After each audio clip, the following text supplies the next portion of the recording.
aqui a gente vai ter uma apresentação aí do Peu, para discutir aí como ler ou como não ler o livro da lei. Depois a gente vai fazer um debate, e aí esse debate, como é que vai fazer o debate?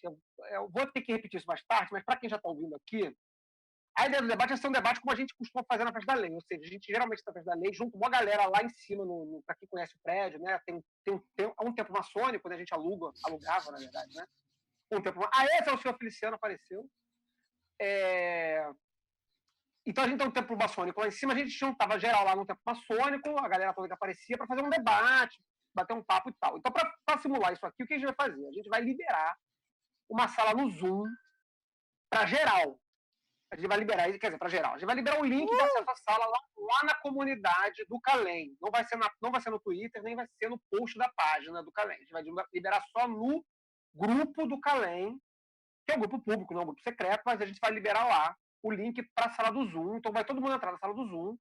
Só que vai ser um debate. Então a gente vai pedir para todo mundo ficar mutado, porque senão vai ficar um caos. Imagina, sei lá, quantas pessoas no Zoom falam ao mesmo tempo. Então eu pedi para as pessoas entrarem mutadas. E conforme a gente for andando com o debate, no Zoom tem a ferramenta da mãozinha, vocês vão levantando a mãozinha, e aí o Vinícius, que é o grande regente da máquina administrativa do Zoom, vai liberando o microfone de vocês para vocês irem falando e a gente batendo papo. Então isso vai acontecer lá na segunda etapa do negócio, lá que vai ser o debate. E depois de tudo isso, a gente vai liberar um áudio do senhor Feliciano, fazendo uma meditação guiada que ele escreveu, que tem lá inspirações enoquianas e tudo mais e tal. Então vai ser um momento já mais de contemplação, já finalizando nossa programação, em que vocês vão ouvir uma meditação, vão fechar o olhinho aí, acender um incenso, preparar um esquema aí para fazer um momentinho de meditação aí no final, e com isso a gente vai encerrar. A gente espera fazer tudo isso mais ou menos umas 2h30, dependendo da empolgação de vocês e da necessidade do Peu de falar da apresentação dele. Então, vai ser mais ou menos aí 1h, 40 minutos para cada uma dessas coisas, e vai dar tudo certo no final. E é isso aí. Danilo, vai ser peculiar o Zoom. Vamos ver se vai dar certo. A gente não sabe se vai dar certo, porque vamos abrir para uma galera, vai ficar doido, mas eu acho que vai ser legal. E assim... Flávio, pode falar, Raquel. Você viu esse Amor é a Live? Amor é a live. Amor é a live. Amor é a live. Live sobre Bom, e com essas aberturas... assim, sempre bom lembrar, para quem nunca participou de live, às vezes vocês vão achar que a gente está ignorando vocês, mas não. O tempo, é só para quem nunca participou de uma live, entre o tempo que a gente fala aqui e vocês veem no YouTube, demora mais ou menos uns 10 ou 15 segundos. Então demora até a gente falar, vocês verem, até vocês raciocinarem, e escreverem no chat aqui do lado, e a gente lê. Quem está responsável pela leitura do chat é a Raquelzinha. Está todo mundo lendo, mas a Raquelzinha vai estar lá acompanhando vocês.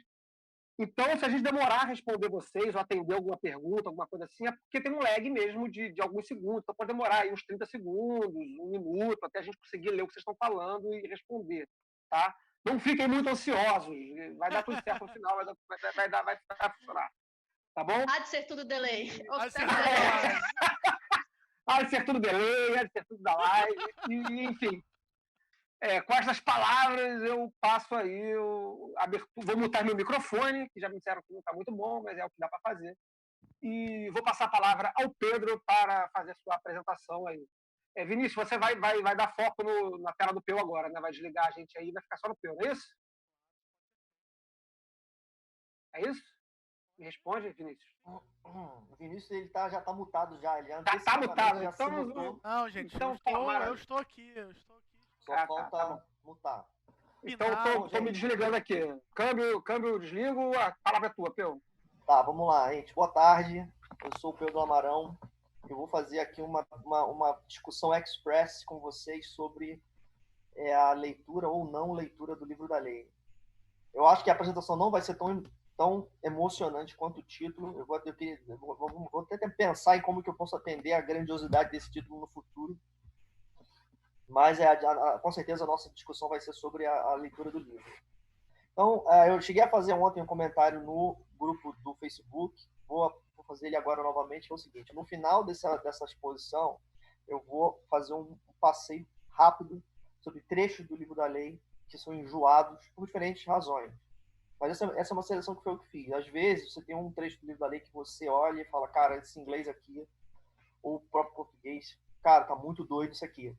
Então, dá essa sugestão para a gente abordar no final, possivelmente. Né? Então, tá, deixa eu compartilhar aqui esse negócio aqui. Vamos lá, peraí.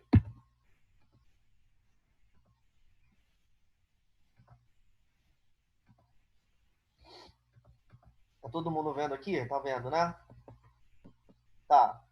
Então, gente, nossa discussão aqui vai ser sobre a leitura ou não leitura do livro santo, né? Por que existe um problema de não leitura do livro santo, né? Porque parece uma coisa meio óbvia, né? Porque assim, tipo, todo livro, certamente que um livro ele tem sua leitura e suas não leituras, né? Ninguém confunde isso, né? A gente, inclusive, normalmente discute a interpretação das coisas, diz para a pessoa, não, você está interpretando errado e tal. O caso do livro santo, ele é particular, por razões que eu vou pincelar aqui para vocês. Então, aqui, ó, vocês podem ver, que eu coloquei aqui para dar um colorido na discussão. Isso aqui é a folha de rosto, a capa do manuscrito do livro da lei. Então, o livro da lei, ele foi posto no papel como um texto escrito à mão, né? Ele não foi escrito datilografado. A história da escrita à mão desse documento tá nos livros aí, eu não vou tratar disso hoje. Tá? Mas então, né, esse livro, ele é chamado de livro santo, né? Ele, inclusive, você tem essa denominação colocada em geral para, se não me engano, 13 livros que compõem um set de livros publicados pela ordem AA como o seu kit de livros santos, né? O livro da lei é o chefe e também o primeiro a ter sido posto no papel, mas tem vários outros. Então, o que constitui um livro como sendo santo? Então, o que significa isso? Essa pergunta é uma pergunta enjoada. A gente aqui no Calé, inclusive, fazendo pesquisa, tem muita dificuldade para levantar bibliografia. Isso é um assunto que eu discuti com o Flávio mais cedo, porque a discussão sobre o que constitui um livro santo, em particular, né, ela é muito difícil e aparentemente não é uma discussão amplamente interessante, diferentemente do problema da interpretação de texto, que gerou uma ciência inteira chamada hermenêutica, que é o que a gente vai falar daqui para frente. Mas a história da humanidade, ela já trata de uma ideia de um livro divino e de uma fala divina, que são duas coisas ligeiramente diferentes, desde muito cedo, né? Então você tem lá entre os babilônios ou mesmo entre os egípcios, e você vai encontrar isso nas culturas ali da próxima da Índia, né? A ideia de que existem livros divinos, né? A contabilidade das ações humanas, que vai ser julgada num hipotético dia de um julgamento final. Você tem, por exemplo, entre os gregos, a noção de que a vida das pessoas ela está escrita num livro, que é o livro do destino. Você vai ter entre os cristãos, em particular, eu suponho que entre os judeus também, mas entre os cristãos em particular, a noção de que Deus mantém o livro dos eleitos, o nome das pessoas que são especiais ali, que vão ser colocadas na casinha melhorzinha depois do fim do mundo. E assim por diante. A noção de que os deuses mantêm livros, né? Possivelmente como uma consequência do mistério em cima da palavra escrita no início da civilização humana. Mas o que a gente chama de livro santo, ou texto religioso, né? A gente chama de livro santo no contexto aqui telêmico, por causa da maneira como a AA se expressa, mas, de um modo geral, a gente está falando do texto religioso, né? O texto sagrado. O texto sagrado, ele é uma coisa muito difícil de caracterizar, porque você tem instância de textos sagrados em praticamente todas as culturas humanas e essas instâncias não se parecem. Então, por exemplo, a noção de texto sagrado mais próxima que a gente vai ter do livro da lei para o telemita, ele é a própria Bíblia ou o Corão. né? A Bíblia e o Corão, junto com o Torá e os textos judaicos, eles são denominados dentro do estudo dessa questão como, né, como os livros, né, as religiões do livro, porque elas são eminentemente, em contraste com todas as outras, elas são eminentemente fundamentadas na ideia de que existe um livro ou conjunto de livros que é não uma, mas a revelação divina. Então, seria lícito, no dia que o Telema se torna relevante para a universidade, provavelmente Telema vai ser a quarta religião do livro numa série de religiões do livro. Mas outras religiões também têm livro. Então você tem textos considerados sagrados para os budistas, para os hindus, para os zoroastrianistas e assim por diante. Só que a maneira como se relaciona com esses textos é muito diferente. Então, por exemplo, os Vedas, eles são tratados pelo povo hindu como um texto sagrado, só que os Vedas, eles não são um tipo de literatura poética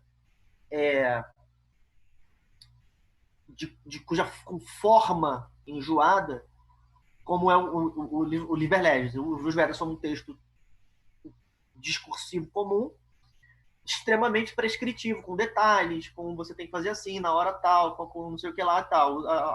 O tipo de conteúdo é muito diferente, né? E são textos que carregam uma carga semântica diferente também, porque nesse caso, por exemplo, você tem a santa sabedoria oral tradicional. É lógico que ela tem uma carga de inspiração envolvida, mas o seu peso como corpo gerador de cultura, ele é mais enfático do que, por exemplo, no caso de um Corão, em que de fato ele é um corpo gerador de cultura, só que o que tem de mais específico ali é a afirmação tácita de que aquilo ali é a palavra de Deus. Deus falou aquilo ali. Então você tem diversos tipos diferentes de textos sagrados no mundo que causam a circunscrição desse conceito muito difícil. A enciclopédia da religião, a gente consultou a enciclopédia da religião hoje, Flávio me forneceu um print da enciclopédia da religião no artigo Escritura. Ela captura ali algumas propriedades típicas do livro santo dentro do seu amplo recorte. O livro santo ele é considerado um objeto de poder, o livro em si.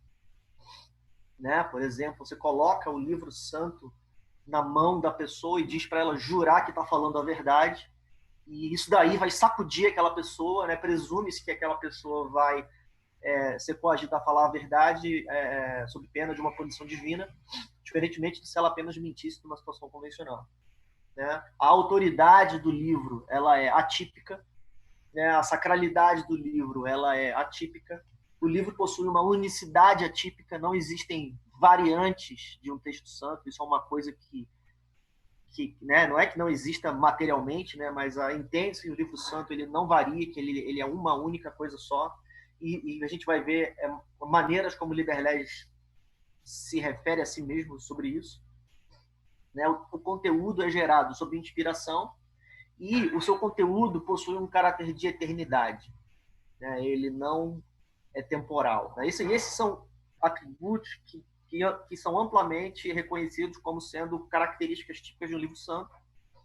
Não necessariamente uma instância de livro santo vai ter todas as características para uma certa comunidade, porque realmente o problema é um problema muito difícil.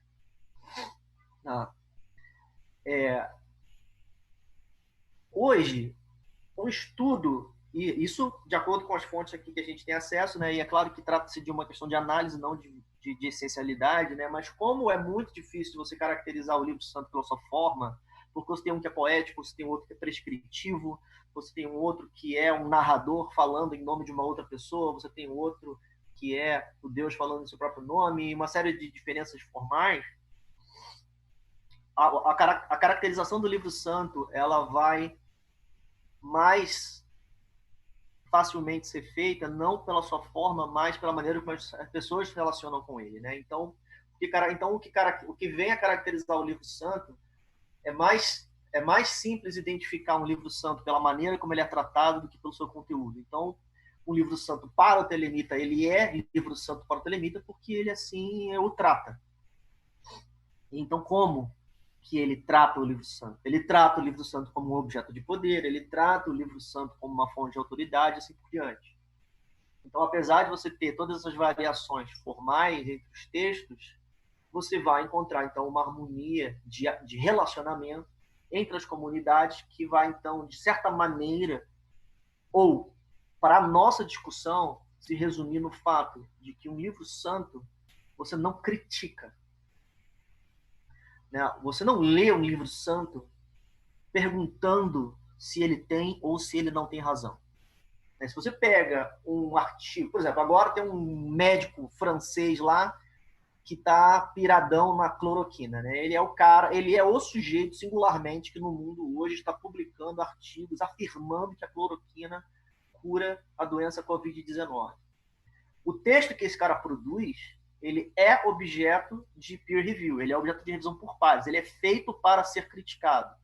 O processo que é típico dessa literatura é você não assumir que ele tem razão, você faz de tudo para provar que ele não tem razão, e quando você não consegue, aí você diz, porra, peraí, então possivelmente essa tese desse cara ela é válida. Essa abordagem crítica, que ela é típica dessa literatura e desse ambiente de produção textual, é o contrário total do que um religioso faz com um livro santo. Você não critica o livro santo, você não se pergunta se Deus tinha razão. Você não olha uma frase estranha e fala assim, olha aqui, ó, no It não sabe nem escrever. Você não faz esse tipo de coisa. Você presume que o texto é correto, e quando você não entende o texto, você presume que então existe uma coisa muito importante para você entender que tá escondida ali dentro. Essa atitude de abordagem textual, a gente vai, então, caminhar com ela aqui a partir da nossa discussão. Então, o nosso problema aqui, ele vai se resumir a como que se deve ler um livro santo. É claro que eu não vou responder essa pergunta, porque essa pergunta não tem resposta, mas a gente vai abordar o problema porque justamente a gente vai reconhecer, e aí, então, no final dessa apresentação, eu vou mostrar para vocês a opinião de Aleister Crowley com relação a isso, né? Reconhece que existem leituras que fazem sentido, e existem leituras que não fazem sentido, e que aí, então, existem critérios para você poder determinar que uma leitura é legítima ou não. A construção dessa ideia, a elaboração dessa ideia e a construção, então, de métodos de leitura, ela é, na Europa, uma coisa que aconteceu no contexto bíblico. É lógico que os europeus não são as primeiras pessoas, nem as primeiras pessoas a fazer isso, nem as únicas pessoas que fizeram isso, mas a construção de um processo de interpretação textual da Bíblia na Europa, ela acabou por escapar do problema religioso e gerou toda uma ciência que se chama hermenêutica. Hermenêutica hoje é uma disciplina filosófica, você pode estudar hermenêutica no curso de filosofia, e quando você fizer isso, você provavelmente não vai necessariamente falar de textos religiosos, porque a hermenêutica alcançou o patamar de a ciência que procura entender como que as coisas fazem sentido. Mas, voltando no tempo, né, a hermenêutica, ela na Europa, ela era o problema de você estabelecer como que faz para ler a Bíblia. Os árabes fazem isso também, eles têm uma tradição de interpretação do Corão muito séria, e a gente tem registro de pessoas ocupadas com a interpretação do texto comum e do texto santo tão lá atrás quanto babilônios e demais bizantinos e sei lá o que eu não sei aqui, que eu não anotei. Então, o que a gente tem aqui com relação a esse problema? Né? Isso que a gente chamou de hermenêutica. A hermenêutica é um termo muito interessante para essa discussão, porque ele era usado entre os gregos para discutir o problema da expressão versus a interpretação. Quer dizer, você tem o problema de você falar e você tem o problema de você interpretar. Ou então você tem o problema da expressão feita para o outro, que então é o domínio da hermenêutica, e você tem o outro problema, que é o problema da expressão interna, né, que é o domínio da dianoia, que é basicamente você pensando dentro da sua cabeça. Então, hermenêutica é uma palavra que vem do grego, e a hermeneuon é um termo usado para falar tanto de tradução quanto de interpretação, ou seja, a atividade do tradutor. Então, se você for um cara que trabalha na corte do rei e você é o cara responsável por receber os egípcios e traduzir o egípcio para o grego lá para o rei entender, você é um hermeneuta. Eu estou falando aqui de qualquer jeito porque eu não fui muito longe no grego da questão. Mas como que esse negócio toca no nosso problema, então? Ele toca no nosso problema porque esse termo e as discussões ao seu redor, elas também eram usadas para fazer referência ao problema da interpretação do profeta. Então eu tenho aqui uma citação curiosa, né, sobre o que em latim vai então se chamar de hermenêutica sacra, né? Mas mesmo antes nos gregos esse problema já se dava. Você tem tão cedo lá, isso literariamente, né, a partir do momento em que a gente começou a produzir livros, né, você tem tão cedo quanto o Timeu de Platão, uma discussão sobre a interpretação da revelação dada para o sujeito em estado alterado, né? O Platão, isso é uma citação que eu não li diretamente, mas é tirada de um livro chamado A Introdução à Hermenêutica Filosófica, do Jean Grodin. Ele cita o Timeu dizendo que Platão ele se pergunta sobre como que uma pessoa em estado de divinação... Peraí, gente, rapidinho. Bom, por acaso eu já troquei. Tomei um esporro aqui porque está parado no mesmo slide há muito tempo. O Platão ele vai discutir, então, que como que pode ser que a pessoa em estado de inspiração vai interpretar aquilo que ela está falando. Porque se ela está em estado de inspiração, ela está em um estado de mania, que é um estado irracional. Então, para ele, necessariamente, precisa haver o profeta que vai dar a interpretação daquela profecia que foi dada pela pessoa em estado inspirado. E a interpretação, nesse contexto, a palavra que ele usa é a mesma que a gente está usando aqui, né? É a hermenêutica, a interpretação daquilo que foi dito. Então, ali você já tem ali uma discussão, não de interpretação de um modo geral, mas, inclusive, uma interpretação da palavra divina. Ou seja, você tem fontes da palavra divina.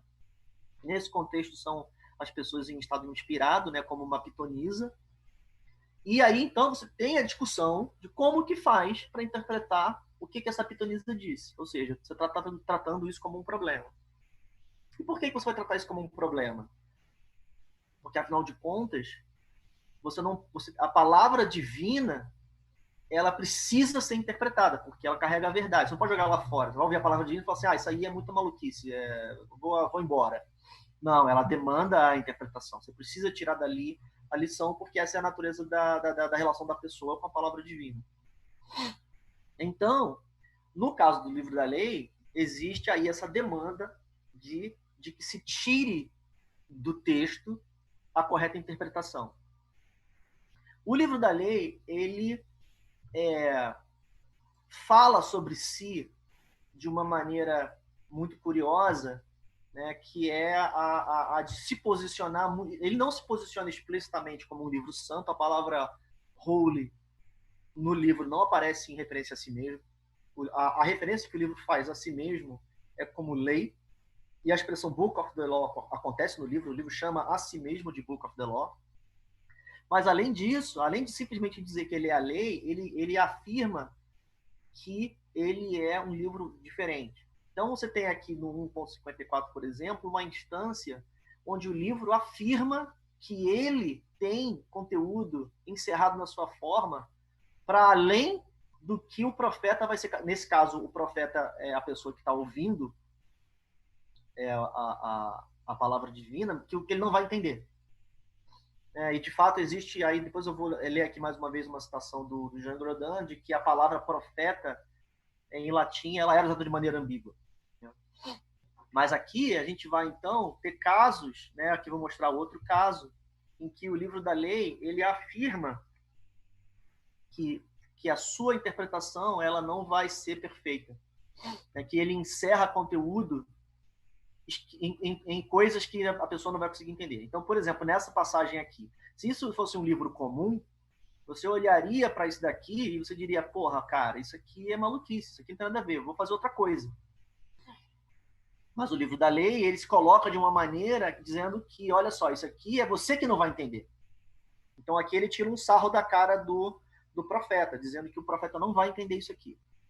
Mas fica implícito que tem alguma coisa para ser entendida aqui. E que possivelmente alguém no futuro vai entender isso aqui. Então o livro ele se posiciona dessa maneira. Né? Ele se posiciona como um livro cuja forma, ela, mesmo nos seus mínimos detalhes, que como, por exemplo, o estilo de uma letra, né? Ou seja, a forma como ela foi escrita no papel, encarrega conteúdo, precisa ser descoberto, não pode ser descartado.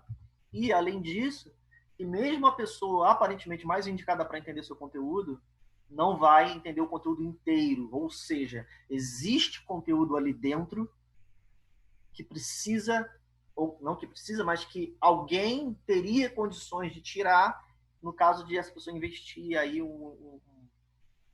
de alguma maneira, inspirada, racional, fica aí para o futuro alguém explicar para a gente.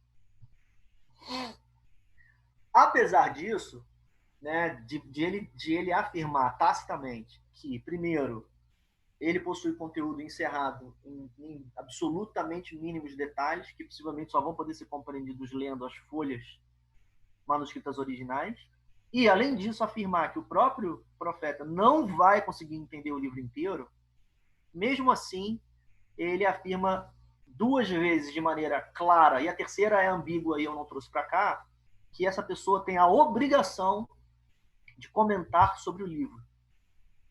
E aí eu faço, então, um retorno à palavra latina profetes, porque o Jean Grodin, no texto dele da introdução à história da hermenêutica, ele afirma que nos textos gregos que tratam do problema, a palavra profeta ela tem um caráter ambíguo.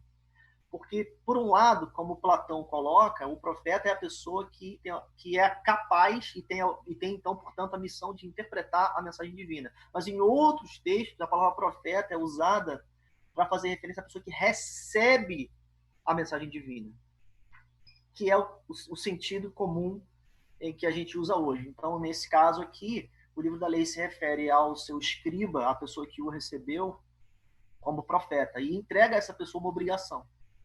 A obrigação dessa pessoa é comentar o livro da lei.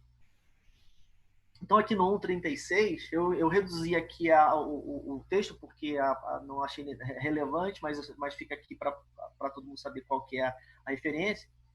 Né?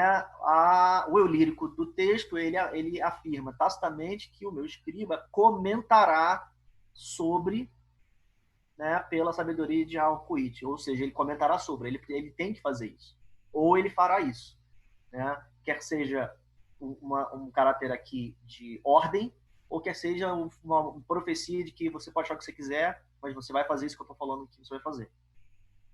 Isso é reiterado no 3º capítulo, né, em que o livro afirma, né, que o trabalho do comentário vai acontecer.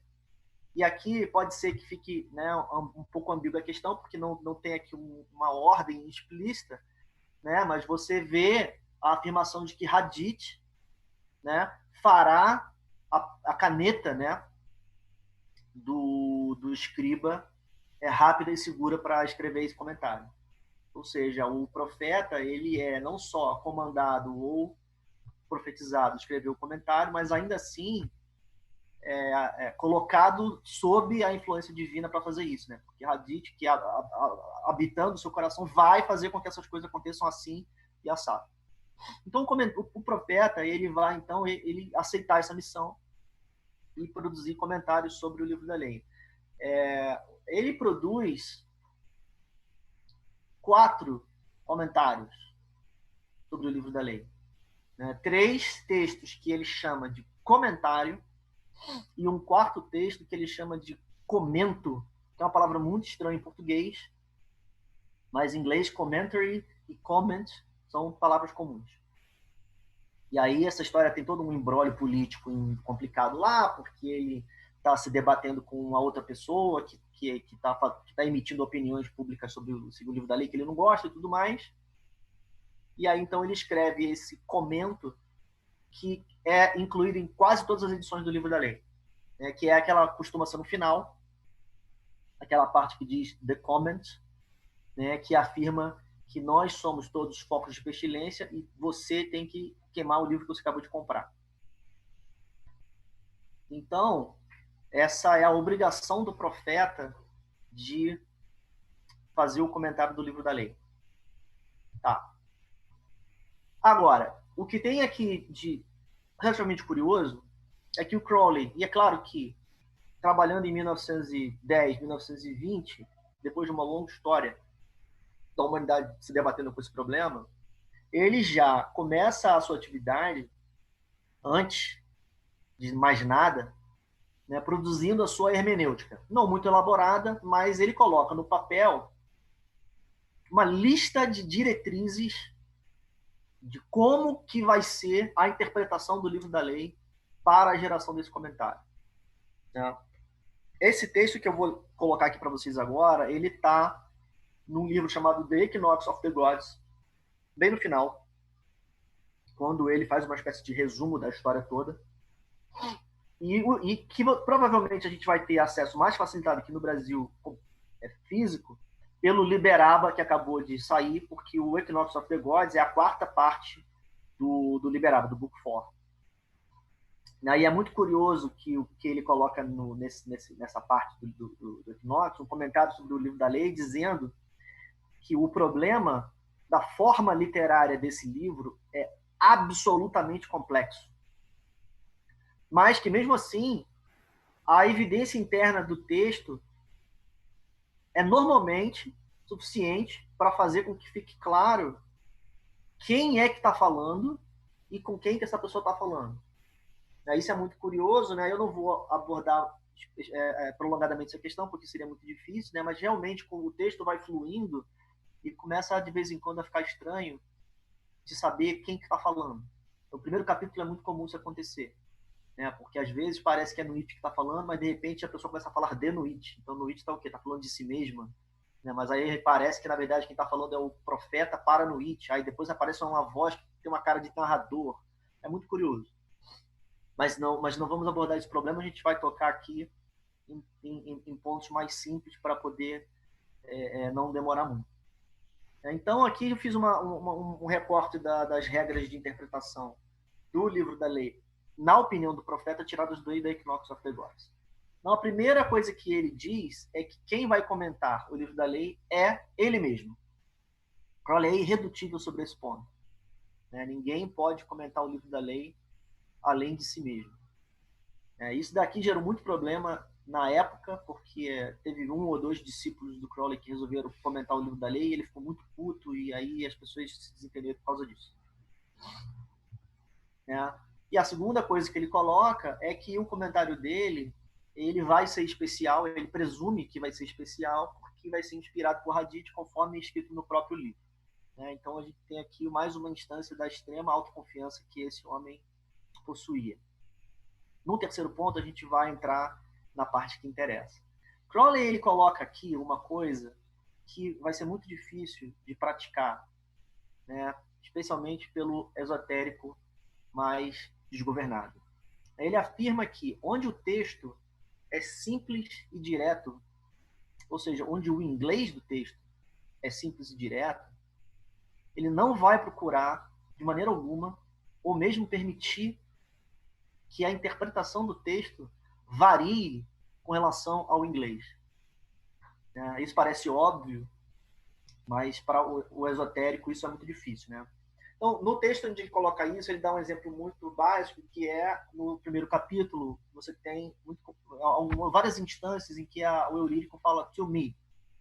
To me, no contexto de orientação das ações, orientação da prece. Então, é claro que fica ali numa espécie de sentido muito fácil e acessível, que a deusa está dizendo o quê? Está dizendo que tem que ser a mim, tem que oferecer suas preces a ela. Existe uma leitura esotérica desse negócio, pelo grego, porque se você fizer uma transliteração esotérica doida, você vai ter a frase em grego tomé, que significa o não. Um esotérico muito engajado poderia dizer que o sentido secreto dessa frase é o oposto do que o inglês aparentemente quer dizer, porque afinal de contas está dizendo a mim, porém, o segredo místico é não, ou seja, não é a mim. O Crowley rejeita tacitamente essa leitura com base que não pode haver leitura do texto que esteja em variação, a variação esdrúxula, com o simples inglês. Então, se está escrito a mim, significa a mim. Então, ele coloca isso como uma diretriz de interpretação. Continuando aqui na sua autoestima, ele alega que ele é a única pessoa capaz de resolver problemas de interpretação do texto. Eu não coloquei o parágrafo inteiro aqui, mas o argumento dele é basicamente como o iOS é o SAG dele, então quem conversa com o iOS é ele, e só ele pode perguntar para o iOS o que ele queria dizer. Então, aqui em seguida, a gente tem um ponto que é diretamente orientado ao Achad, com quem ele se desentendeu. Ou ele diz aqui que o Achad, conforme profetizado pelo livro, descobriu a chave do número 31 e ponto final. O Achad que se contente com isso, que fique feliz com a sua descoberta, mas ele não tem mais nada que a ver com a interpretação do livro da lei. Em seguida, ele vai, então, abordar a questão dos sentidos secretos. Você repara que, primeiro, ele tacitamente afirma que a leitura do inglês ela é predominante. Se o inglês é compreensível, então é isso que o texto está dizendo. Agora, onde o texto for esquisito, aí, nesse caso, ele vai admitir procurar uma maneira de interpretar o texto por uma via esotérico-cabalística. Ele tem uma lista enorme desses dispositivos. Eu vou procurar aqui ler alguns, Ele vai, por exemplo, aceitar correspondências cabalísticas, criptografia numérica e assim por diante. Então, somente nesses casos, ele vai procurar uma leitura esotérica e não vai aceitar a leitura esotérica, exceto caso ela seja coerente com a estrutura do texto. Então, não vai haver criptograma que tenha a força de virar o texto do avesso. O texto é o texto. O criptograma vai vir para elucidar uma lacuna ou um buraco que estiver vazio, ou então transformar o inglês em fórmula mágica, que pode ser que seja o caso. E aqui ele reafirma esse compromisso, ou seja, o comentário ele precisa ser consistente em todos os pontos. O comentário não pode falar uma coisa uma hora e outra coisa outra hora. E assim por diante. Ou seja, o Crowley ele é um sujeito que ele, admitindo a inspiração divina, por um lado, ele de modo algum admite a incompatibilidade entre a inspiração divina e o raciocínio. A inspiração divina deve ao raciocínio. Se o raciocínio não for esmagado pelo peso da evidente verdade da inspiração divina, ele não fica satisfeito. Então, agora, eu não sei se eu corri demais, porque estava preocupado com o tempo, na verdade acho que não, acho que foi muito longo, Eu quis entrar, eu não sei se alguém fez alguma contribuição aí de trecho do livro da lei. Se alguém fez uma contribuição de trecho para a gente estudar, gente, me avisa aqui. Tá. Mas eu trouxe aqui alguns pontos curiosos do texto para a gente olhar. O primeiro é o caso de palavras esquisitas. Então, você tem aqui, por exemplo, no capítulo 3, versículo 11, a ocorrência da palavra obstruction. Obstruction não existe. Ela não só não existe no inglês corrente, como ela não existe em inglês nenhum. Você vai hoje no dicionário OED, que é o mais potente dicionário do inglês, e você não vai encontrar, pelo menos fiz uma consulta recente, não encontrei ocorrência para essa palavra. Crowley se confunde muito na tentativa de interpretar esse termo, fazendo todo tipo de desconstrução, de prefixo, e não é muito convincente. Então, a leitura desse texto, desse trecho, ela vai ser problemática por causa desse termo, e aí então vai exigir, pela regra que ele mesmo coloca, que você procure interpretar esse buraco por alguma via cabalística ou criptográfica que seja. Ele mesmo não produz uma numerologia da palavra obstruction e prefere ler essa parte pelo seu contexto. Então, se você pegar o texto, você for até o 3.10, você vai ver no 3.10 que ele recebe uma ordem, que é a ordem de obter a Estela da Revelação e guardar a Estela da Revelação de uma maneira específica. E é claro que a Estela da Revelação, como a história do livro conta, ela é um objeto que é de propriedade de um museu no Cairo. Então, fica implícito que ele tem que subtrair esse objeto do museu. E aí, então, ele acaba fazendo uma leitura barra etimológica, barra contextual, de que o que está sendo dito aqui é que ele precisa furtar a Estela da Revelação do Museu do Cairo, coisa que ele não faz. Então, esse é um caso de uma palavra esquisita do livro. Mas esse é um caso de... Pode falar. Falando. Eu tenho alguns comentários no YouTube. Você quer que eu lance agora ou guarda tudo pro final? Pode falar. O Gabriel Bueno falou se tem alguma coisa a ver com Obverse. Então, Gabriel, alguma coisa a ver é o relacionamento limítrofe que fica um ponto antes de nada a ver, né? Quero dizer, é claro que tem alguma coisa a ver porque o prefixo é o mesmo, né? Então, quando você vai procurar o comentário de Crowley sobre essa palavra, uma das análises que ele faz é tentar entender o que acontece quando você junta o prefixo abs com o sufixo struction, porque é claro que existe uma análise de significado de prefixos que você encontra no dicionário. Então, tem a ver. Só que a parte que tem a ver é o abs. E a parte que não tem a ver é o struction. Então, como é que a gente resolve esse problema? Que é então, o problema da leitura do livro. Porque é preciso, da leitura ou da não leitura do livro, é preciso dar uma solução para o significado desse termo que ela seja satisfatória. Ponto. E para Crowley, essa solução tem que satisfazer estes pontos que ele colocou. Nesse caso, o sentido direto do inglês não existe. Então, tem que encontrar um outro sentido. Como é que você vai encontrar esse outro sentido? Aí não só encontrar esse outro sentido, mas, primeiro, um sentido que seja consonante com a natureza do texto, e dois, um sentido que seja absolutamente vencedor. Não pode ser um sentido duvidoso que vai ficar, talvez seja. Ele não aceita isso. Então, sim, essa é a minha resposta para essa questão. Tem algum outro comentário? Não, pode seguir daí, por enquanto. Gabriel, né? Então, você para... Eu não sei se eu pesquei aqui a palavra, o nome do é isso, Gabriel. Né? É o Gabriel. Pois é. Então, você vê, Gabriel, que a palavra abstraction também é uma palavra que tem muita similaridade aqui. E o caso de abstraction, ele é curioso, porque abstraction é um termo que não é usado desse jeito hoje, mas abstraction também significa subtrair uma coisa, tirar uma coisa. E poderia ser, se fosse o caso de estar escrito abstraction aqui, mas não é o caso, poderia ser o caso de abstraction significar de maneira assim meio enfeitada que ele tem que roubar a Estela da Revelação do Museu do Cairo. Mas não está escrito abstraction aqui. E eu vou colocar uma coisa aqui que vai ser transversal à questão, mas que costuma acontecer. Tem muito caso desse tipo em que especula-se que o Crowley não ouviu direito. Ou seja, se ele não ouviu direito,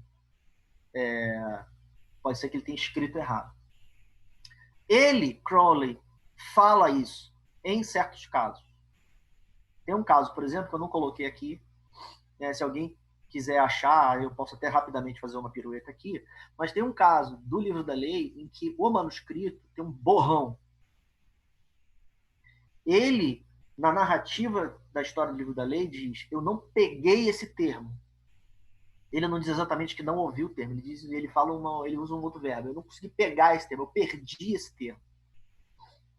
E os livros editados hoje, os tipografados que a gente compra, eles têm uma palavra ali, que a Rose Kelly, depois, outro dia, ele estava numa situação lá, com o livro em cima da mesa, ela estava ali com ele, ela olhou o borrão e falou: não, isso aqui é isso aqui. Pega a pena, a caneta tinteiro que ele usava, e escreve no manuscrito. E no manuscrito está em cima do borrão, tem uma palavra ali, com uma outra caligrafia, que é a caligrafia dela, ele diz, essa aqui foi a Rose que escreveu, né, que ela conserta o livro. É uma coisa muito estranha isso, porque em outras instâncias, o Crowley fala o seguinte, não tinha uma voz sendo pronunciada na sala. Eu ouvi uma voz dentro da minha cabeça. Não tinha ninguém na sala. Eu ouvi uma voz. E mais do que isso, não só ele afirma isso, como o texto afirma isso de maneira um pouco poética, mas não controversa, que ele não está escrevendo coisas que ele quer escrever. Que ele escreve coisas que os deuses estão forçando ele a escrever. Então, com o Hadith, por exemplo, o Hadith coloca dentro do livro da lei, e ele escreve no comentário, num determinado momento, em que eles estão se debatendo. Porque ele está tão puto com o que ele está escrevendo, porque ele não concordava com aquilo na época, e Hadith diz, você não está concordando com o que eu estou falando, você não está gostando do que eu estou falando, mas isso é problema seu, porque eu sou mais forte que você e eu controlo essa caneta aqui. Quem escreve isso aqui sou eu que estou escrevendo isso aqui. Mas, peraí.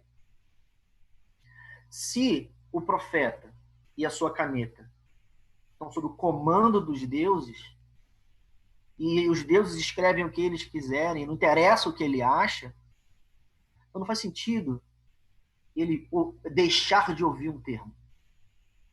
No sentido de que, por exemplo, eu cochilei e aí eu não prestei atenção. Então, as teses de que um determinado caso é porque o Crowley cochilou ou então ele escreveu ou borrou a mão, né? Por exemplo, se aqui no U, ao invés de fosse U, fosse A, a palavra seria abstraction. Então é porque ele deu mole e escreveu errado. Tudo bem. Mas se ele deu mole e escreveu errado, então Hadith, né, tem que ver qual é o grau de potência de Hadith aí, de Nuit, que estão inspirando ele a escrever. Essas teses são... Oi. Recebeu um comentário aqui agora, do Patrick, dizendo que no Equinox 7, Crowley atribui o termo abstraction à junção de abstração e construção. Então pois é. Tá bom. Então, aí se você for no outro comentário, aí já nem tem essa parte. É isso que eu estou falando. O que o Crowley tenta fazer com essa parte? Somar prefixo com sufixo para tentar construir um neologismo. Esse texto que está sendo lido no Equinox número 7 é o primeiro comentário, chamado de Old Commentary. Mas, enfim, aí se isso daí vai ficar satisfatório, aí quem tem que saber é o leitor. O ponto é que essa palavra aqui não existe e que teses de que ele borrou ao escrever são teses complicadas com relação à narrativa do livro. Mas tem um outro caso curioso de termo, que é esse aqui, né, que é a origem de debates eternos aqui entre eu e o Flávio, pelo seguinte. Essa palavra, anassoas, é uma palavra incomum. É diferente de abstraction, que é uma palavra que nem tem. Essa palavra aqui tem. Primeiro que assuas, ou assuas, não sei perfeitamente como é que pronuncia, é um verbo comum usado normalmente, que o próprio livro da lei ele usa. Né? No capítulo 1, você tem uma aplicação do verbo assuas aqui. Então, vocês podem ver que esse parágrafo, essa frase, né, é uma frase simples, de inglês simples. Né? Ou seja, olha só, profeta, o fato de que você foi selecionado aí, você é príncipe e tal, não vai te assuas nem te absolve. Né? Então, o que está dizendo aqui? Né? Qual é o sentido comum do inglês aqui? Né? É de que a pessoa não vai ser nem aliviada e nem absolvida. Ou seja, ela continua com o mesmo peso e continua com a mesma responsabilidade. Assuas tem um sentido comum. Eu não vou debater esse sentido, que o meu ponto não é esse. Mas assuas tem um sentido comum em inglês que você acha no dicionário. Essa é uma palavra que as pessoas usam.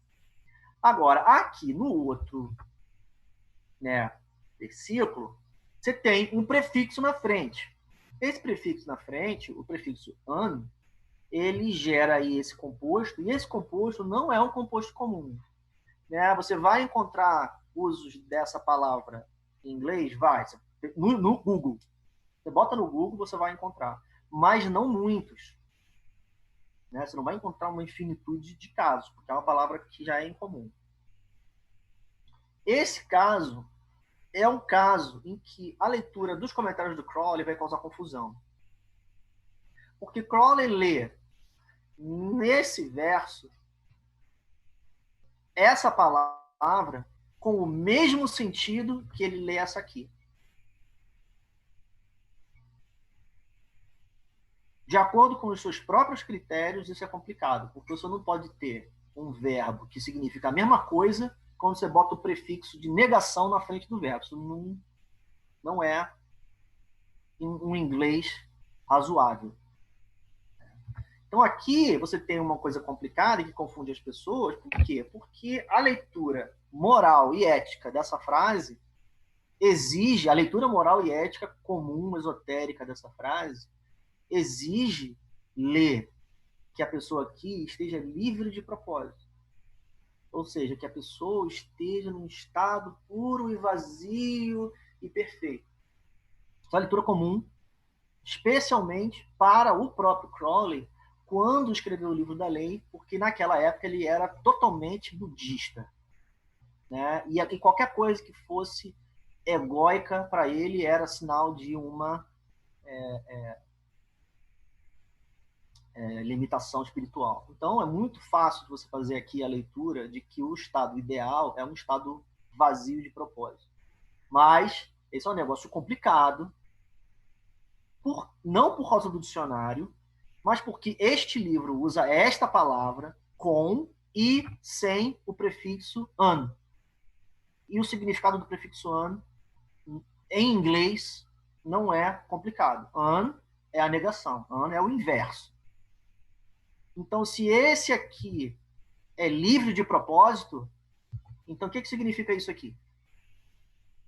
Então, esse é um caso em que a atenção à leitura do inglês, conforme as regras de interpretação dadas pelo profeta, vai dar trabalho às pessoas, porque ele tem aqui, né, esse caso atípico de um termo esquisito. Então, vamos andar para frente aqui. Esse próximo caso aqui não é uma palavra, é um caso de um símbolo. Esse caso do símbolo, ele é dentro aí da comunidade, presumindo aí então que as pessoas têm a leitura básica, ele é um caso clássico do Crowley descobrindo uma verdade mística, que é o caso da troca da atribuição de letra hebraica à carta, ao trunfo do tarô. Né? Nuit diz para o profeta que todas as letras do seu livro, com letra maiúscula, estão corretas, mas que Sade não é a estrela. Né? O uso da palavra livro para se referir ao tarô e estrela com letra maiúscula entregaram ao Crowley uma leitura direta e simples. Ele não vê dificuldade em entender que isso aqui trata do tarô. E aí, então, está aqui Tzad, né? E aí ele fica a vida inteira, ele diz que passa anos procurando entender esse negócio, até que ele finalmente compreende que o rei do imperador... Não, que o rei da estrela estava errado e troca um pelo outro, e aí fica tudo maravilhoso na opinião dele. Tá? Então, tudo bem. Agora, o caso é que, como a gente viu antes, o livro da lei não foi posto em papel datilografado. Ele foi posto a papel, em papel timbrado, do lugar onde o Crowley estava hospedado lá. Na verdade, ele estava hospedado numa casa e o papel timbrado é de um hotel, enfim, você vê pela marca d'água em cima. Depois eu volto na capa para você ver a marca d'água que tem aqui em cima. E uma caneta tinteiro que ele usava sempre. O fato de que ele usava uma caneta tinteiro sempre é o que permite saber que no texto pen é uma caneta tinteiro e não é uma pena. Né? A gente sabe que aquilo ali é uma caneta tinteiro, que é o que ele estava usando. Tá, então beleza. Então, o que está no manuscrito? Tá, isso aqui. Né? Não sei se vocês vão perceber, mas na metade superior da folha tem um garrancho. Né? Eu não sei se eu consigo... Ah, eu consigo. Né? Aqui, ó. Estão vendo isso aqui? Então, aqui, ó. But símbolo is not the star. Então, por que eu estou falando isso? Né? Porque aí... Você vai ter que olhar e se convencer de que, de fato, esse garrancho aí é a letra Tzad. Eu acho que parece muito com a letra Tzad, Para ir mais longe do que isso, eu teria que ler outras instâncias do Crowley escrevendo Tzad, manuscrito no papel, para fazer a grafologia da parada. Né? Mas o meu ponto aqui, então, é que nós temos no livro o problema de você ter símbolos que, quando você lê no datilografado, né, no tipografado, especialmente no tipografado digital, dá pouca dúvida, né? Você não gera aí uma confusão. No datilografado é evidente o que é isso daqui, mas no papel você já teria que se preocupar. Né? Tem outras instâncias no livro também, em particular a folha quadriculada. É muito interessante a folha quadriculada, mas eu não trouxe ela para cá hoje. Né? Outros tipos de problema na leitura, um pouquinho mais sofisticados, são as construções que elas guardam um grau de ambiguidade. Uma das minhas favoritas é essa aqui do terceiro capítulo. Né? No terceiro capítulo, o lírico diz para o Crowley, né? Você sacrifique, né? Um tempo direto, sacrifique gado pequeno e grande. After a child. After a child tem duas linhas de significado que se apresentam aqui facilmente quando você consulta o significado de after no dicionário. Porque after é fundamentalmente antes ou atrás. Só que o atrás do after, ele não só é registrado no dicionário, como usado na prática corrente do inglês, que é quando você está indo atrás. Em particular, quando você está procurando. Então, se você tem uma pessoa procurando alguma coisa, você vai dizer que ela está looking after something. É uma coisa que você poderia dizer. E aí, então, eu não vou muito longe nisso, porque meu ponto não é dizer o que as coisas significam. Fica aí para procurar as nuances no dicionário, mas então meu ponto aqui é que, aceitando isso, que existe essa ambiguidade do dicionário, então tem duas leituras. Uma, de que ele precisa sacrificar primeiro o gado e depois uma criança. Ou seja, sacrifica antes o gado e after uma criança. Tem que sacrificar a criança. Seria essa a leitura. Mas, se after é atrás de, ou seja, em busca de, então você não está sacrificando a criança. Está sacrificando o gado porque você está procurando a criança, dentro de algum sentido de magia mística. Não sei qual é o caso. A gente sabe que o Crowley opta pela primeira interpretação. Ele opta pela primeira interpretação porque não tanto ele sacrifica um filho propositalmente, mas pouco tempo depois que ele passa por essa aventura no Cairo, ele perde um filho, a criança morre. Então, no que o filho morre, ele assume que o sacrifício de uma criança foi profetizado como uma coisa que fosse acontecer e não tanto que ele tivesse que fazer. Mas, se você for pelo dicionário, de acordo com os critérios de leitura, né, possivelmente você vai ficar balançado pelos diferentes sentidos que after vai ter. Então, no livro da lei tem casos que acontece esse tipo de problema para você tomar cuidado. E o meu último exemplo aqui que eu trouxe, que ele é o tipo mais complexo de problema literário, é um problema literário que escapa às regras dadas da interpretação. Porque você repara que, além de dizer que o sentido simples do inglês é dominante e que, na falta de coerência sintática ou gramatical, ou uma letra doida, ou então a palavra que foi escrita errada, você tem que procurar um sentido místico, cabalístico, criptológico, ou sei lá o quê, ainda assim fica aberto o problema da leitura no sentido cultural. Quero dizer, enfim, o que eu quero dizer é coisas como esse verso aqui. Você repara que a parte iluminada desse texto, ela é uma parte extremamente imagética. né, o 1,49 está dizendo o quê? Que Harcourt tomou o seu assento no leste, no equinócio dos deuses. Isso é uma afirmação. Tá? Qual é o sentido dessa afirmação? Ele tomou seu assento no leste. O que quer dizer tomar o seu assento no leste? E o que é o equinócio dos deuses?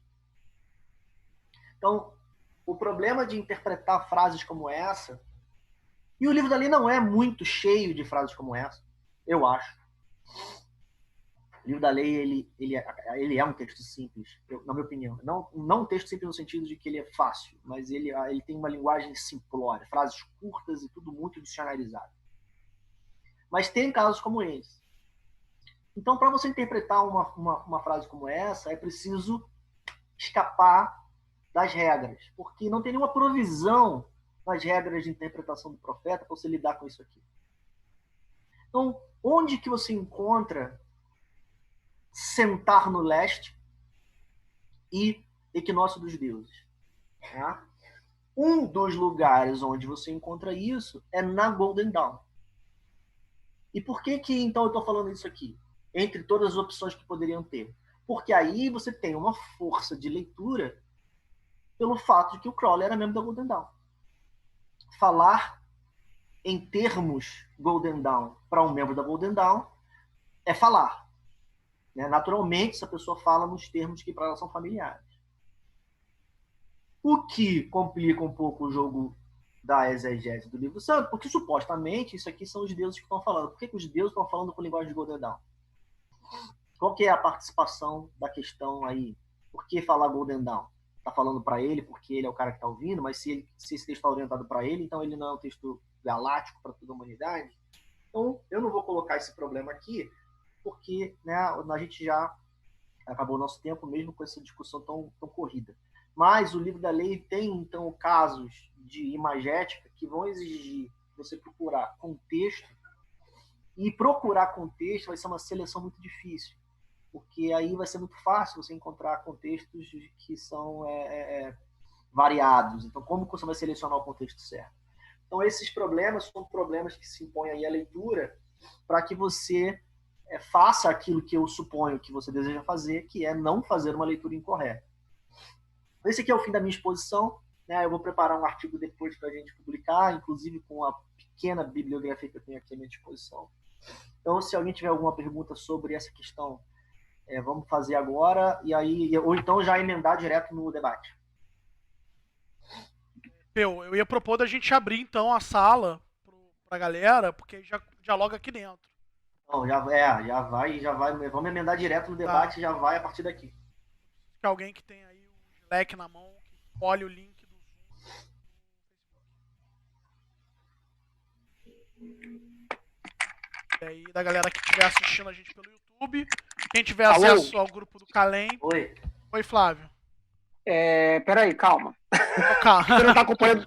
Tá todo mundo calmo. Todo mundo calmo. O que a gente estava combinando lá no Slack era a gente fez uma seleção de perguntas que foram lançadas aqui no chat e abrir para o Peu ler, acho que ele achasse interessante responder já dentro do escopo do que ele apresentou aí. A Raquel fez uma seleção de perguntas e aí o Peu escolhe aí o que ele achar que tem maior relevância. E aí a gente... Não me deixa escolher, não. Outra pessoa escolhe. Porque aí você poderia ver o que tem mais dentro do seu entendimento aí. Mas eu posso escolher aqui. Eu escolho e leio aqui. Escolhe você, cara. Eu acho que... eu prefiro assim. Tá bom. Aí eu vou ler as perguntas que foram lançadas no chat, porque o debate vai andar para outro canto. Para quem está acompanhando aí a live, o debate não vai ser sobre a interpretação, literalmente, assim, texto vernacular do livro da lei. O debate que a gente vai abrir, lançar o link lá para as pessoas entrarem na sala do Zoom, vai ser para falar sobre... Vai ser um bate-papo, na verdade, vai ser um debate, não exatamente um debate, mas mais um bate-papo, para a gente discutir como fazer esse negócio de Telemann na vida, no dia a dia, né? Entendi. Não, beleza. E aí a gente vai virar a página aqui. Fecha a tua apresentação aí para eu poder voltar aos quadradinhos das galeras aqui. Deixa eu só fazer... Não, já que enquanto vocês preparam aí essas paradas, deixa eu mostrar para o pessoal aqui uma coisa curiosa do papel do livro da lei. que é isso aqui, ó. Aqui, ó. Aqui em cima, ó. Tá vendo aqui? Aqui, ó. Tá vendo? Ó, a marca d'água. Tem uma marca d'água nessa folha. Isso aqui provavelmente é a marca d'água de onde ele pegou as folhas, pegou um maço de folha num lugar assim, pegou e foi escrever. Tá aqui, tem uma coroa aqui, ó. Muito curioso isso aqui.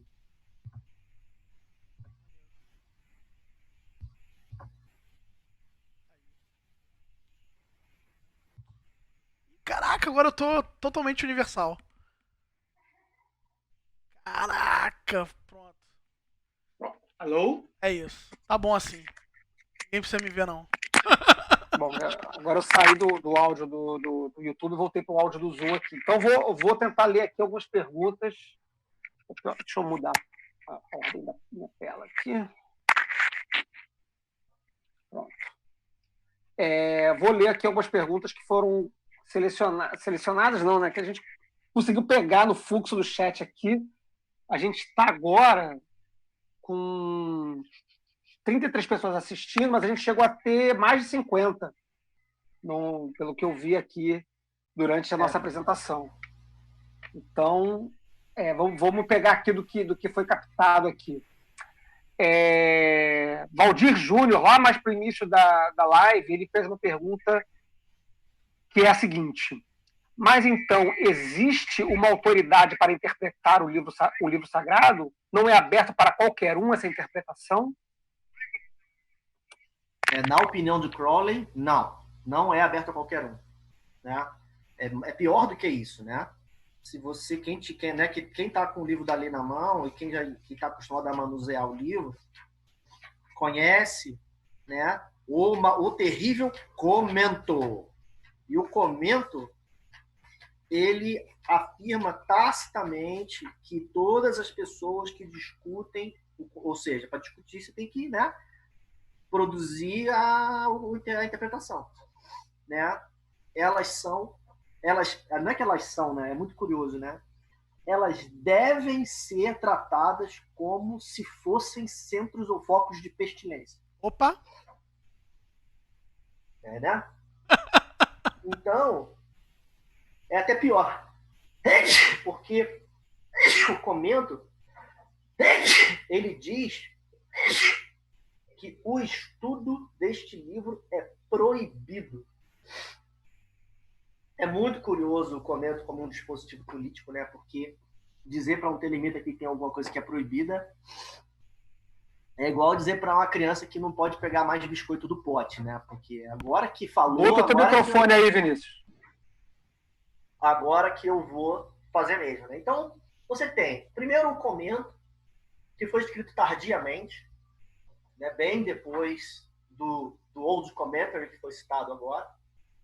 Mas você também tem essa opinião que o Crowley tem de que não tanto que as pessoas sejam proibidas de interpretar o texto, mas que a autoridade de interpretação do texto é dele, por duas razões que ele apresenta. E essas razões você encontra no Equinox of the Gods, que é a parte 4 do livro do Book 4. Tem duas razões fundamentais para isso. Primeiro, porque o livro diz que ele é o profeta e que é ele que sabe. Está escrito isso no livro. E a segunda é que, como o autor do livro, rigorosamente falando, é Aiwass, falando em nome de três divindades, ou seja, ele é o mensageiro, e nesse caso, então, ele é a pessoa falando, ele é o autor do livro. Isso está na capa, né? A capa diz que o livro é entregue de Aiwass para 666. Sendo Aiwass o autor do texto, e sendo Crowley a única pessoa que tem acesso direto a Aiwass, então ele raciocina que ele é a única pessoa que, na dúvida, pode perguntar para Aiwass. Então ele tem esses dois privilégios. Agora, é claro que se você perguntar para o livro da lei vai dizer para você que a única lei é faz o que tu queres, e aí, enfim, a gente vai ficar nesse imbróglio. Tá? Então essas são as coisas que eu tenho aqui para posicionar sobre a noção de autoridade que o Crowley tinha sobre a própria leitura. Traz mais uma aí. Vamos lá. Tararã, tararã. Pergunta do MP Dales, como eu estou olhando agora aqui pela anotação, aqui não sei se eu tenho o nome inteiro aí, mas podemos entender o Prince Priest, The Beast, como aquele que está lendo o livro? Além do quê? Como aquele que está lendo, o sacerdote príncipe a besta, como aquele que está lendo o livro. Achei curiosa a pergunta também. Assim, eu vou evitar responder a sua pergunta, porque no sentido simplório aí da ideia, porque a minha intenção aqui não é dizer para as pessoas como que elas têm que ler o livro, tá? Mas essa expressão que você usou, o príncipe sacerdote a besta, ela é usada por Nuit no capítulo 1, versículo 15, e você vê que nesse versículo ela está fazendo uma afirmação com relação a um outro nome, né? Ela equaciona dois nomes, né? Em que ela diz que o sacerdote e apóstolo escolhido é o príncipe sacerdote a besta. Então a gente tem aqui uma espécie de terminologia. Ela está botando as cartas na mesa, tá? Então saiba que o sacerdote e apóstolo escolhido é o príncipe sacerdote a besta. Tá, mas quem é a besta? Tá? Quem é a besta? Então, se você procurar no texto a maneira como o texto se refere à besta, primeiro você não vai encontrar uma referência que você pudesse facilmente dizer que é ao leitor. O texto ele não se refere ao leitor. Ele está sempre falando dos deuses para o profeta. E aí, então, alguém se tiver aí, eu estou falando isso porque eu achei que chegar até aqui fosse seguro, tá? Se alguém quiser pensar diferente, me avisa como que faz para pensar diferente. Mas a forma do texto, ela é um diálogo entre os deuses e o profeta. Agora, quem é o profeta? É a besta. Tá. Quem é a besta? Para Crowley, besta é ele. Ele é a besta. Você encontra isso de maneira muito afirmada, sem papas na língua, no comentário escrito na Tunísia, né? É o chamado Jeridenses, né? Jerid é um oásis lá na Tunísia. No Jeridenses, o Crowley ele fala explicitamente: olha só, a besta sou eu e a Scarlet Woman são as mulheres que se relacionam comigo. É isso. E você, se quiser se brilhar, você que invente sua história. Besta sou eu, não tem outra besta. Agora, essa é a posição dele. Tá? Eu sei e não acho absurdo que os telemitas eles vão abstrair essa jogada para que todo telemita com peru seja besta e toda telemita com buceta seja Scarlet Woman. Tudo bem. Mas o meu ponto é que o texto ele não vai... Eu não encontrei, eu não conheço referência no texto que quebre a quarta parede, né? Em que o texto fala, você que está lendo a besta, né? Isso mataria a questão. Se tivesse uma quebra de quarta parede, em que o texto fala, ei, você que está lendo, ei, besta, ei, Scarlet Woman, aí acabaria a discussão, porque se está quebrando a quarta parede, está falando com o leitor. Mas não tem isso no texto. Tá? E a besta era um título que o Crowley dava a si mesmo. Então, até aqui, né, se você quiser facilitar, então a leitura fácil é de que a besta é Crowley e é isso.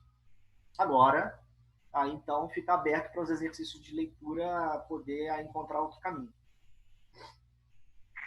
Vamos lá. Maravilha. Vou puxar uma última pergunta aqui das que chegaram aqui, mas antes eu vou avisar... ao senhor Feliciano, que ele está aí meditando profundamente para toda a internet e ficará registrado sua postura meditativa para todo sempre. Fico muito emocionado com a sua postura aí, querido. Vamos lá. Última pergunta, então, para a gente virar a chave aqui e seguir para Vocês estão com muito pouca percepção de que vocês estão sendo transmitidos, né? O peu suando o nariz na tela também está uma coisa muito bonita de se ver.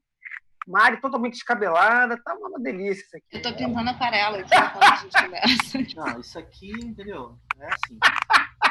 Maravilhoso. Vamos lá, última pergunta. Parará, parará.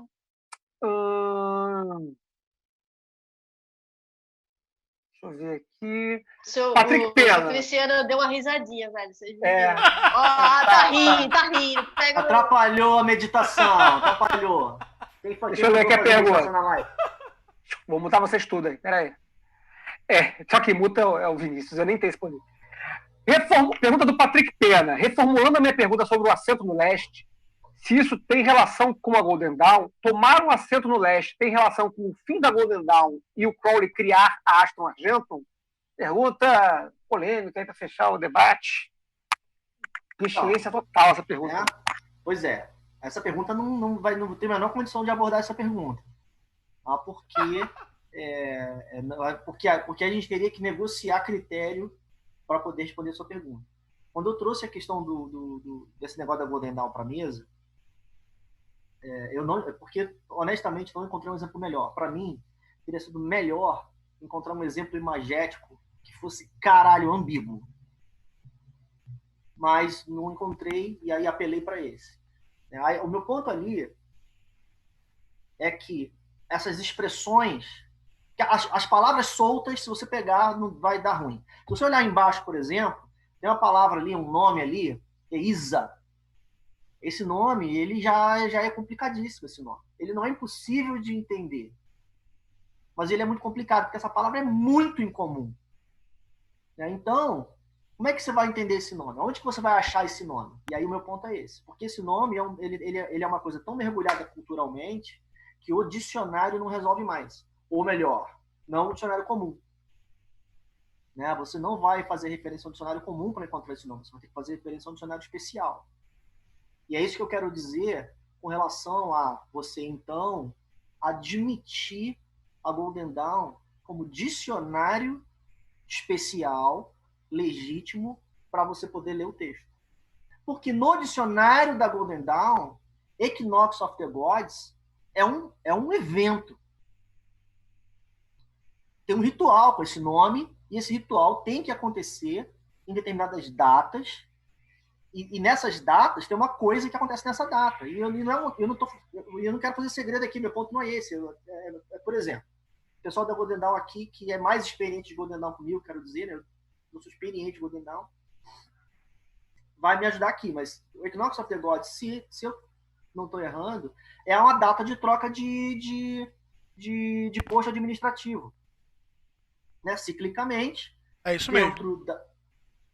Ciclicamente, o grupo está trabalhando lá, tem um cara que acende a vela, tem outro que joga água na cabeça das pessoas, tem um cara que fica no meio fazendo a orquestra dançar, e aí quando passa um ciclo, troca todo mundo, ou melhor, não necessariamente, mas é a hora certa de trocar, e essa data tem esse nome. Aí você repara que, de repente, já se abriu uma via de interpretação.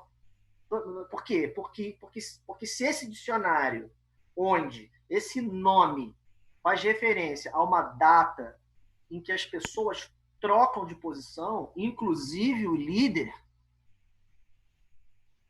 e nesse dicionário o assento do leste é literalmente a cadeira onde o líder senta, porque tem uma cadeira lá e o leste, e aí senta uma pessoa ali, aí de repente a metáfora ela se abre para esse dicionário.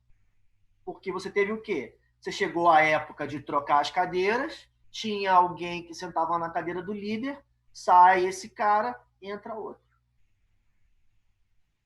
Agora, o que isso significa? Aí eu preciso parar aqui, porque meu ponto não é esse, mas o meu ponto, então, é que se você admite o dicionário da Golden Dawn para ler o texto, as imagens vão, então, se tornar lexema que você pode ir lá e consultar. Só que aí é complicado, porque aí você tem que ter um dicionário a mais, não é só o dicionário de inglês. Que era isso que eu queria pontuar. No início do capítulo, por exemplo, você tem cu e cabs. Mesmo problema. Qual o dicionário que tem essas palavras para você poder entender? Ou então OBA e Wanga. Essas palavras são palavras. OBA e Wanga tem um dicionário que essas palavras ocorrem, que é um dicionário lá se não me engano, não é Yorubá, não. Depois vou botar na bibliografia para você ler. A gente tem um artigo que explica isso. A gente não, uma pessoa que fez, né? E a mesma coisa o cu e o cabos, né? O cu e o cabos, inclusive, vai dar muito problema porque a egiptologia avançou e o dicionário de egípcio mudou. O dicionário de egípcio dessa época é um dicionário que tem que achar lá na época. O que significava cu e cabs no dicionário de egípcio dessa época? E por que tem que ser o dicionário de egípcio? Por que não, na verdade, isso aí é um mistério que, na verdade, é uma outra coisa que significa outra coisa? O problema é você selecionar qual dicionário você vai consultar. Então, é isso que eu quero dizer. Porque ele vai, então, se tornar um problema para você fazer a leitura correta ou incorreta. Pronto? Maravilha, maravilha. Só um detalhe interessante da Golden Dawn, dessa ilustração da Golden Dawn, é legal posicionar que na Ordem Hermética da Aurora Dourada, o hierofante, que é quem senta no leste, ele representa Osíris. E então, se você for puxar essa imagem da Golden Dawn para dentro dessa leitura do livro da lei, você dizer que Hathor-Kuit, que é Horus, assume seu assento no leste, que você está destituindo o hierofante como divindade Osíris e colocando Horus no leste. E no salão da Golden Dawn, o Horus fica no oeste. Ele é o guardião do oeste. Ele é o Hiereus, né? Então, se você usa a chave da Golden Dawn para fazer essa leitura desse versículo no livro da lei, você está pegando o salão da Golden Dawn e invertendo ele de ponta cabeça. Você está colocando o oficial, que é representado pela divindade Horus, no Oriente, no Leste, e jogou o Osíris, sei lá para onde. Ele arrancou o Osíris embora e trocou a posição. Então, é um exemplo interessante, né, de leitura externa, de necessidade de leitura externa, como o Obeah e o Anga, como você falou aí, né, o Isa, né, Isa e a Sar. A Sar também é uma palavra que talvez seja um pouco mais fácil de achar do que Isa, mas a Sar é Osíris também. Você tem que ter, a Sar é a pronúncia egípcia de Osíris. Né? E essa grafia era a grafia de um dicionário de egiptologia que estava no estado da arte em 1904. Né? E aí é interessante, inclusive, deixar aí também, para deixar aqui no final, que o Crowley, na Golden Dawn, ele era um aluno, e teve vários instrutores, e um deles que instruiu o Crowley foi a Florence Farr. Florence Farr foi superior, hierárquico e instrutora do Crowley. E a Florence Farr tem um livro sobre egiptologia esotérica que muito provavelmente o Crowley tomava como referência. E na capa desse livro, bem no início, tem uma reprodução de uma folha hológrafa manuscrita, em que tem uma espécie de mini dicionário de termos, cabs, cu, umas coisas assim. Obsoleto, tudo obsoleto. Mas valendo em 1904. Não adianta esse papo da egiptologia telêmica, né? Não adianta muito ficar buscando os referências muito contemporâneos, porque não eram as referências da época. Né? Não. Enfim. Sai uma pergunta aqui do Patrick Pena, que eu vou só para fechar aqui essa parte. Ele mandou assim: onde fica Harpocrates nessa mística toda? Quer explicar, Pio? Porque não é muito... No terceiro capítulo. Tá no terceiro capítulo, procura lá que você vai ler lá. Tem um versículo que explica lá onde é que está o Harpocrates dessa história. Tá lá. Maravilha. Seguinte, bom, então, já deu aí um tempão de palestra aí, de papo. A gente vai virar agora a chave para o debate. Só que aí a chave do debate... É a nossa chave experimental aqui, que a gente falou no início, que a gente vai liberar o Zoom para vocês entrarem, quem quiser. A gente vai lançar o link da sala do Zoom lá na comunidade do Calem. Não é na página do colégio, é na comunidade, é lá no grupo do Calem, no Facebook. A gente vai meter usadamente o link lá. Então, para quem quiser entrar, funciona via browser, né? O Vinícius. Funciona, mas quem tiver no computador eu recomendo com muita força que baixe o programa, é um programa muito leve, vale a pena usar pelo programa. Tá. E aí a gente vai continuar transmitindo aqui, não vai parar não. Quem tá no YouTube, assistindo no YouTube, vai começar a ver as pessoas entrando aí, vai dar tudo certo. Já começou o Zumpa Lumpa aparecendo aí.